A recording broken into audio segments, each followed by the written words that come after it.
Hello everyone, and today I want to talk to you about mob switches. So a mob switch is basically when you get a bunch of mobs in a contraption such as this and place it somewhere where you can load it and unload it, or move around the mobs in this case, so that you can either stop all mobs spawning, so like hostile mobs, or you can turn on mob spawning. So like basically you have pseudo peaceful mode, and yeah. Also, tell me how you like this noise canceling software that I got. So, I'm like just mashing my keyboard right now, and I hope that it makes it a bit better to listen to. But anyway, this is the whole contraption, and if I just put a minecart into here, then you will see that like how this works is basically we just keep the minecart there, and then when we want to turn it on, then we move the minecart to a different side. So like this represents the border between, for example, if here is spawn chunks and here is not spawn chunks anymore. So spawn chunks are always loaded, and basically if you have a bunch of mobs inside of your spawn chunks, then they will always stay loaded, no matter what. And if you keep them outside, then they'll get unloaded and they won't count towards the mob cap anymore as soon as you get out of there. So anyway, sorry about the lag, but it's for some reason super laggy for me. I'm guessing it's the redstone torches or the rails turning on or off. And it's super weird because like in newer versions, yeah, they just made this whole stuff be a lot more laggy. But anyway, I want to show you as well how you can actually get stuff into there. So first of all, the most commonly used mobs for mob switches, like sophisticated mob switches, are either withers or shulkers.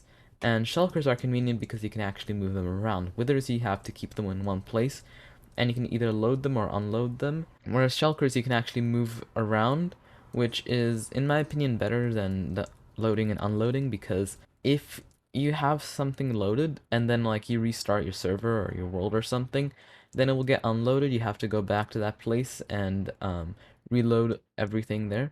Whereas here, if some mobs are inside your spawn chunks, then they're always going to stay loaded no matter if you reload your world again.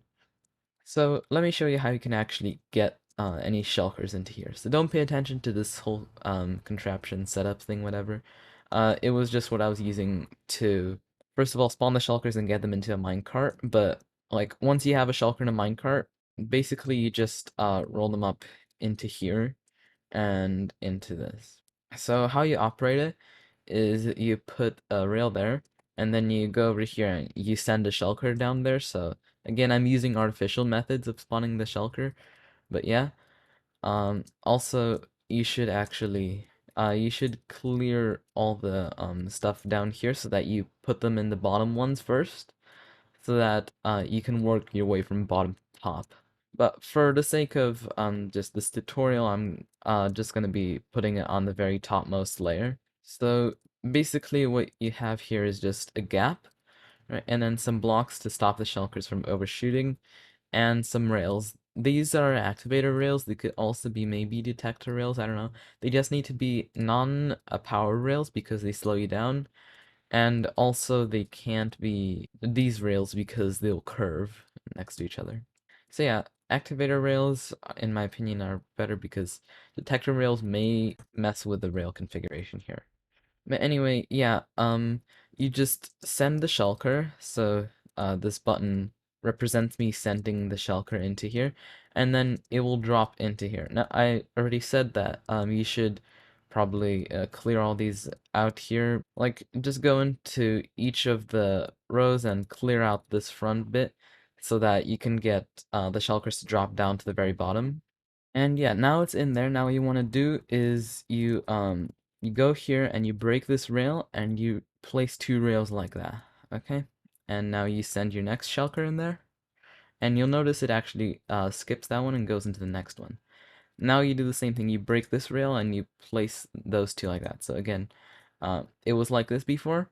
You break it, you place the one in front of it, and you place it back again. And basically, you get that sort of formation. And for whatever reason, the shellcard actually can propel itself through here.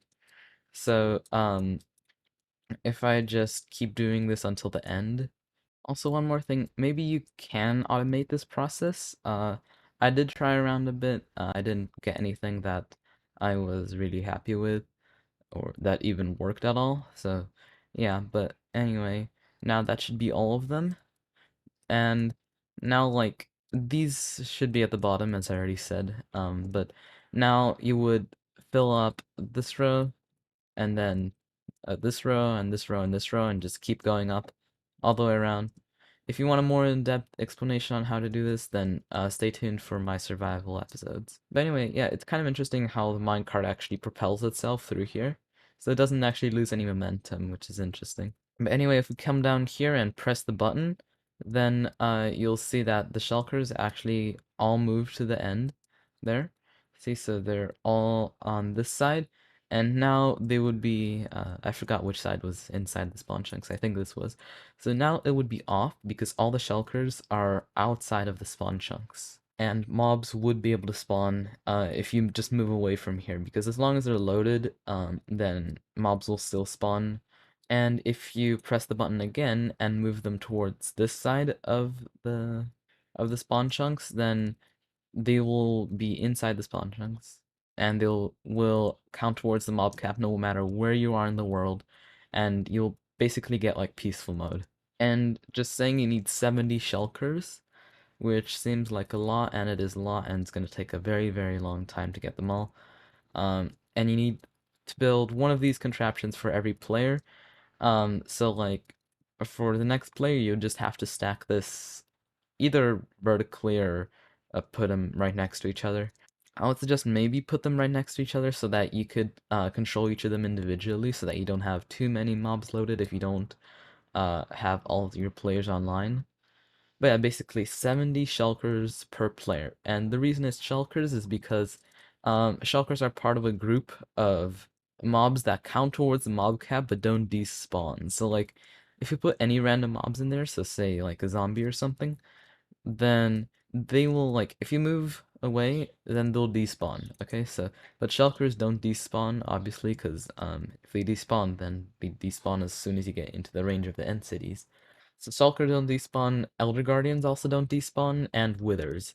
So elder guardians, there's only 3 per monument. So in my opinion, also as well as the fact that they give mining fatigue, it's much more of a pain to get those than shulkers. And withers, for some people, it's basically just not an option because they don't have a proper wither skeleton farm. I probably will make a proper wither skeleton farm for me eventually, but withers are inconvenient because first of all, they cause a lot of lag because usually you only put them in bedrock formations that are very rare. Like, so you can't split them up. They're all going to be in the same spot and they're going to all cause collision. And even if they don't, like, say if you put vines or something there, it's still, it's very hard on your graphics card. So you drop to like 0 FPS when you're next to them. As well as the fact that you can't actually move them like shulkers. You can't exactly put them in a minecart because they'll just start shooting there with the skulls. And yeah, that'll just be a big pain. But anyway, let me just talk about how this works. So basically what this thing at the bottom here is a pulse extender. And we basically extend the pulse here of this observer so that it takes the exact amount of time to it powers the rails for the exact amount of time that it takes for the shulker to move from one side to the next. So if I show you, then you'll see that they actually power and then they depower right before they actually get there because the shulker still has some momentum. And the powered rails don't completely slow them down. But if I just show you the hitboxes, then you'll see that the minecart is completely against there, which is what you want because otherwise, after a few times of doing this, then they'll just not be able to move back or forth. But anyway, yeah, this is pretty much the only interesting part, as well as the fact actually that we stack them every row. So like there's a shulker in every row here.